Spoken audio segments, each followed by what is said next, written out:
আসসালামু আলাইকুম। সামাজিক যোগাযোগ মাধ্যমে ইতিমধ্যে একটি খবর ছড়িয়ে পড়েছে।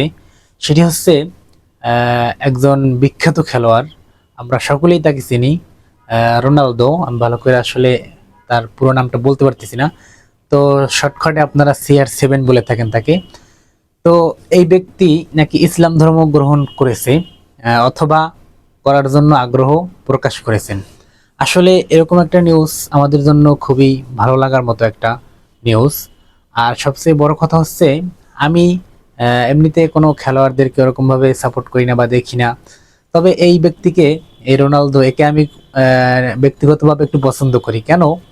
ইনি হচ্ছে বিভিন্ন সময় যে কর্মকাণ্ডগুলো করে থাকেন মুসলিমদের পক্ষে, তারপর হচ্ছে মানবিক কাজে সহায়তা, এরকম অনেক ভালো ভালো কাজ তিনি করে থাকেন।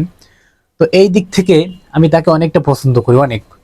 তো এখন যদি সে সত্যি ইসলাম ধর্ম গ্রহণ করেন, তাহলে কিন্তু এটা মুসলমানদের জন্য একটা খুবই সুখবর, এবং তার জন্য এটা অনেক বড় একটা আনন্দের বিষয় বা ভাগ্যের বিষয়। কারণ হচ্ছে সে যে ধর্মটা আসলে পালন করছে সেটা সঠিক নয়, অবশ্য সে জানে।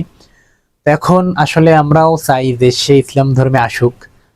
এখন শুনতেছি সে নাকি ইসলাম ধর্ম গ্রহণ করেছেন। তাহলে আলহামদুলিল্লাহ, এটা আমাদের জন্য আসলে খুবই খুশির একটা খবর। আমাদের প্রিয় খেলোয়াড় যদি ইসলাম ধর্ম গ্রহণ করেন, তাহলে ইসলামের জন্য অনেক কাজে আসবে। আর এছাড়া যদি সে সিদ্ধান্ত নিয়ে থাকেন যে ইসলাম ধর্ম গ্রহণ করবেন, তাহলে আমরা দোয়া করি আপনি খুবই তাড়াতাড়ি ইসলামের ছায়াতলে চলে আসেন। আমরাও চাই আপনাকে মুসলমান হিসেবে দেখতে, কারণ আপনার কাজগুলো আমাদের অনেক ভালো লাগে। আপনি যে সামাজিক কাজগুলো করেন, মুসলমানদের পাশে দাঁড়ান, অসহায় মানুষদের পাশে দাঁড়ান, এটা আমার কাছে খুবই ভালো লাগে এবং সবার কাছে ভালো লাগে, যার জন্য আপনি এতটা প্রিয় সবার কাছে। তো এই খবরটা আসলে এখন পুরো নেট দুনিয়ায় ঘুরপাক খাইতেছে।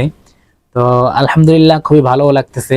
তো আশা করি পুরোপুরিভাবে যেন আমরা নিউজটা পাই যে আমাদের প্রিয় খেলোয়াড় ইসলাম ধর্ম গ্রহণ করেছেন এবং সে আমাদের দলেই আছেন। তো